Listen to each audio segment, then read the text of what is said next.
एखाद्या गोष्टीकडे वाईट म्हणून बघितल्यानंतर आपण तसाच अर्थ करतो. काम सुद्धा वाईट नाही आहे, त्याचा वापर वाईट केला तर वाईट आहे, नाही का?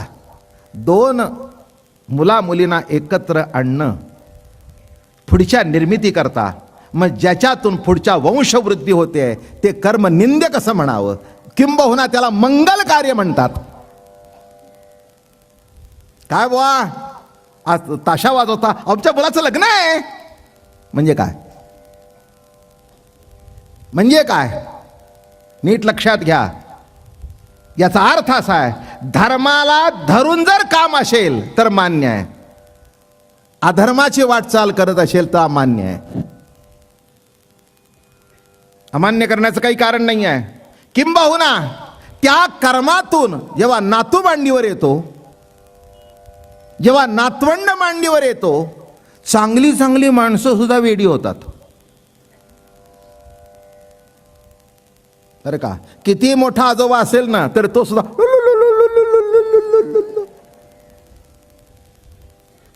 एक मोठे विद्वान साहित्यिक होते, ते लुलुलुलु. मी म्हटलं वा तुमच्या तोंडातून शोभत नाही. आम्ही जरा एक काना मात्रा चुकलं तर म्हणतो अहो म्हणे बाबा महाराज नातू. कळलं का? कशाची परिणिती आहे, पण त्याचा आनंद काय? धर्माला धरून ती क्रिया आहे. तसं प्रकृती पुरुषाचं मिलन जे आहे तीच रास आहे. ते जर मिलन घडलं नसतं तर जगत निर्माण झालं नसतं. बरं का? मागे एकदा मी तुम्हाला सांगितलं होतं, सज्जनाच्या हातात, डॉक्टरच्या हातात चाकू आला तर जीव वाचतो आणि खुण्याच्या हातात आला तर मरतो. खुणीही पोट फाडतो आणि डॉक्टरही पोट फाडतो, पण डॉक्टर बरं करण्याकरता फाडतो आणि हा जीव घेण्याकरता फाडतो. वस्तू तीच आहे, कसं बघता एवढं लक्षात ठेवा. म्हणून एक अलौकिक रास आपला चालूच आहे. भगवंतानी अनेक रासलीला केल्या. मी काही ते विषय वाढवत नाही आहे, पण एक दोन गोष्टी सांगितल्या असत्या, पण आता आपला विषय चालू आहे त्याला धरूनच विषय मांडतो पुढे. कृष्णाचं जर वर्णन बघितलं तर सच्चिदानंद रूप कृष्ण आहे. ईश्वरी सत्तेचं वर्णन जर तात्विक दृष्टिकोनातून करतो तर आपण कसं आहे? सद आहे, चिद आहे, आनंद आहे. सद सर्व ठिकाणी आहे, चिद मौन अवस्थेत आहे आणि आनंद सुप्त अवस्थेत आहे. सर्व ठिकाणी सद आहे. सद म्हणजे सतत, अखंड, अविनाशी जे तत्व आहे ते कुठे आहे कुठे नाही, सर्व ठिकाणी आहे.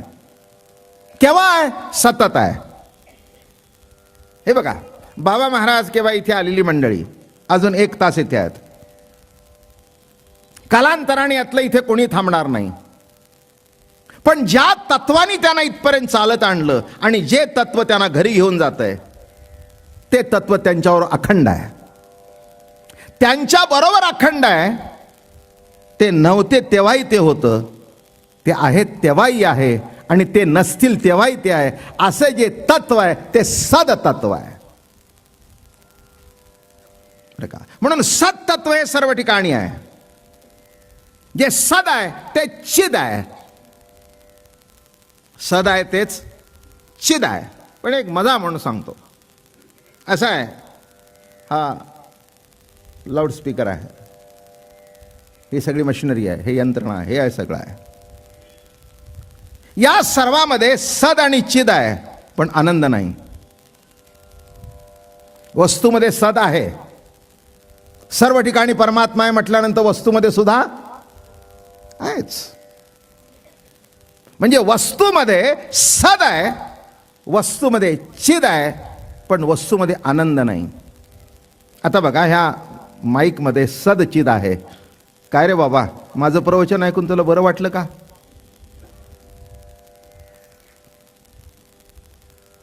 काही प्रतिक्रियाच नाही, प्रतिक्रियाच नाही. इतर माणसं हसतायत, त्याच्यातून माझं हसणं ऐकू येतंय, पण ते हसत नाही. म्हणजे बोलणं लक्षात आलं का माझं काय? म्हणून विज्ञानामध्ये अण्णा सच्चिद असतं पण आनंद नसतो. काय? विज्ञानामध्ये सदही आहे, चिदही आहे, आणि ज्ञानाचा आणि विज्ञानाचा कुठे विरोध नाही आहे. कुठे नाही कुठेतरी कोणाच्या जीवनामध्ये काहीतरी उणिवा असतात. पण पूर्णतम अवतार कृष्ण भगवंताचा आहे. त्यांनी संसारी केला, त्यांनी परमार्थही केला, त्यांनी ग्राह्यही केलं, त्यांनी त्याज्यही केलं. तो लहान मुलामध्ये लहान मूल होता आणि श्रेष्ठामध्ये श्रेष्ठतम होता. अण्णा आज आपण आला, बरं झालं. खूप दिवसाचं प्रेम आहे आपलं, आणि कृष्ण कथा ऐकण्याकरता आपण आलात. जीवनामध्ये व्यक्तिगत प्रेम हे असतं नसतं, पण एका तत्वातून जर प्रेम असेल तर ते शेवटपर्यंत टिकतं.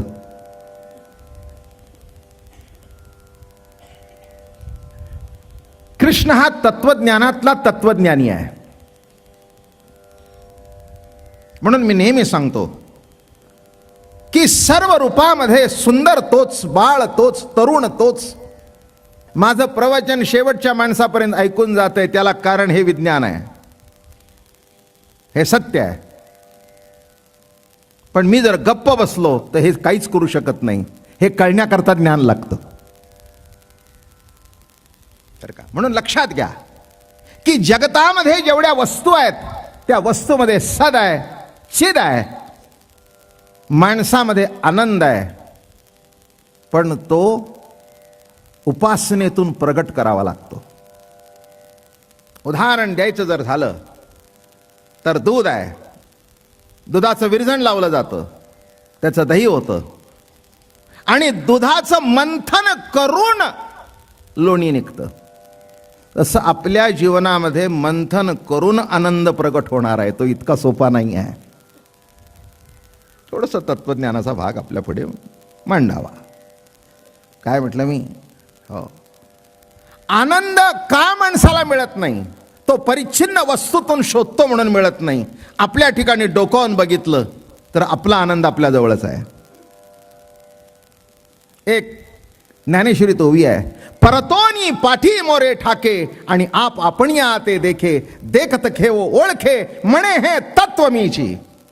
जरा मागे वळून बघितल्यानंतर तुला कळेल की तुझ्या मीपणाच्या मागे कोणची सत्ता आहे. मीपणाच्या मागे जी सत्ता आहे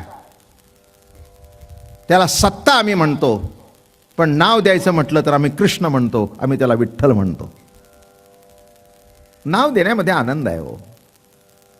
सत्तेला सुद्धा नाव देणं, नावानी हाक मारणं, याच्यातला काही आनंद. काय झाला मुलगा, काय झाला मुलगी, ए मुलगा, ए मुलगा, ए मुलगी, नाही नाही. माधव, राघव, रेखा, सुरेखा,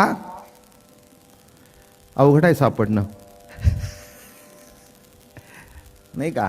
हो, असं सरळ जीवन जाणं, सुरेख एका रेखेमध्ये जीवन जाणं मोठं अवघड आहे. इतकं सोपं नाही. नावं असतात माणसाकडे, पण ती आपलीच नावं काही काही वेळेला आपल्याला नावं ठेवण्यासारखी असतात. म्हणून कर्मरूपाने जी सत्ता प्रगट होते त्याला आपण कृष्ण म्हणतो, बरं का? ती आपल्या जवळ आहे, तुमच्या जवळ आहे, माझ्या जवळ आहे. पण जर अंतःकरणामध्ये डोकावून बघितल्यानंतर त्याची जाणीव होते. म्हणून ते घुसळण सांगितलं मी. असं घुसळल्याबरोबर असं लोणी आलं. नवनीत आलिया हाता, आता रीते ताक कोण घुसळी. हातचा विसरला. मुलगा लहान होतं ते. पोर म्हणाले, बाबा एवढं काय, मी 4 आणि 5 9 अमकन तमकन एवढे मोठे मोठे आकडे बोजले आणि एक सुटला तर काय आहे. ते म्हणले, एक सुटला तर तसं काही घडलं नाही, पण उत्तर चुकलं. तसं नीट लक्षात ठेवा, संसारामध्ये यशस्वी आहात, नाव लौकिक तुम्हाला मिळालं, मला मिळालं, पण एक जर हातचा सुटला, हातचा म्हणजे माझा अर्थ असा आहे, हातचा आहे तो सुटला. त्याला कॅल्क्युलेशन करण्याकरता निराळं काही करायचं नाही. हातचा आहे, हातचा आहे, हक्काचा आहे, तुमच्या जवळ आहे. फक्त एक करा, जरा मीपणाच्या मागे कोण आहे ते डोकावून बघा. नाही का? साधं रस्त्याने चाललेलं मूल आणि जरा आईला गंमत करावीशी वाटते त्या मुलाची, त्या मुलाला मोकळं सोडते, मग ते असं असं जातं. मग एक मनुष्य म्हणाला, काय बॉय मूल चाललंय. दुसरा म्हणाला, गडबड करू नकोस, मूल आहे त्या अर्थी त्याच्या मागे आई आहे. मूल आहे त्या अर्थी त्याच्या मागे आई आहे. आणि खरंच ती होती. मग तिला म्हणाला, असं का करता. अहो जरा पोराची गंमत करत होते, जरा पोराची गंमत करत होते. म्हणजे मुलाच्या अस्तित्वातून जसं आईचं अस्तित्व न दिसता सुद्धा आई दिसते, आई दिसली नाही पण बाळ आहे त्या अर्थी आई आहे हा सिद्धांत आहे. तसं जीव व्यक्त रूपाने जगतामध्ये प्रकट झाल्यानंतर देव आहे का नाही याची चर्चा करण्याचं काही कारण नाही आहे. फक्त मागे वळून बघा. परतोनी पाठी मोरे ठाके.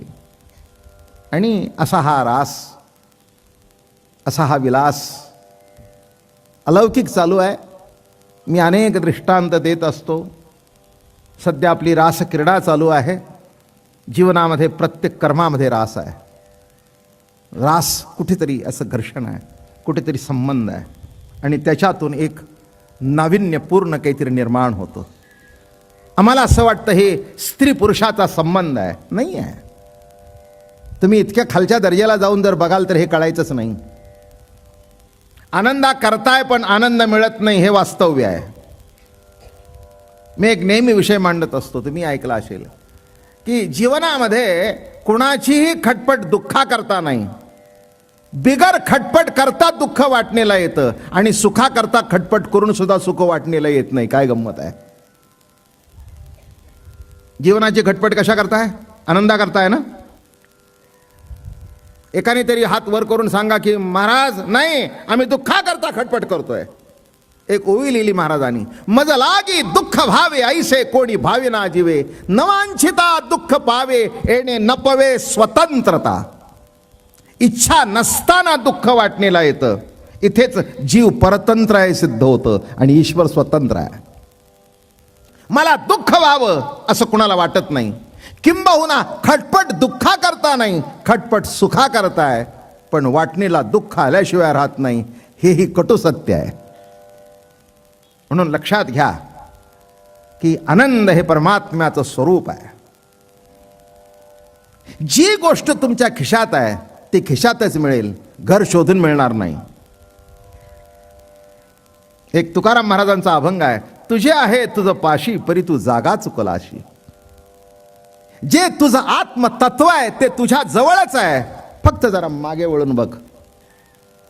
मागे वळून बघितल्यानंतर तुला कळेल की ते ईश्वरी तत्व तुझ्या जवळ आहे, तुझ्या जवळ आहे. नव्हे नव्हे तुझ्या जवळ नुसतं जवळ नाही तर तुझ्याशी ते तत्व रास खेळत आहे. डोळ्यातून दिसणं प्रगट होणं ही डोळ्याची रास आहे. डोळा आहे पण दिसण्याचं जर घर्षण झालं नाही तर काय बघतो हे कळणार नाही. ही भगवंताची चाललेली अलौकिक रास आहे. तुम्हाला काय वाटतं. रासक्रीडा म्हणजे काहीतरी सामान्य कृती आहे, काही काम वासना अमकं तमकं. लक्षात ठेवा, ज्या गोष्टीकडे जसं बघायला पाहिजे तसं बघायला पाहिजे. भाताकडे भात म्हणून बघावं, पण देवाला दाखवलेल्या नैवेद्याकडे भात म्हणून बघू नये, तो प्रसाद म्हणून ग्रहण करावा. वस्तू तीच आहे पण दृष्टी परिच्छिन्न आहे. दृष्टी निराळी आहे आणि शेवटी एक लक्षात ठेवा, दृष्टीने सृष्टी पालटते. म्हणून एक सांगू का, जगाला पालटण्याचा प्रयत्न करू नका. तुमचे तुम्ही पालटला की जग आपोआप पालटल्यासारखं होईल.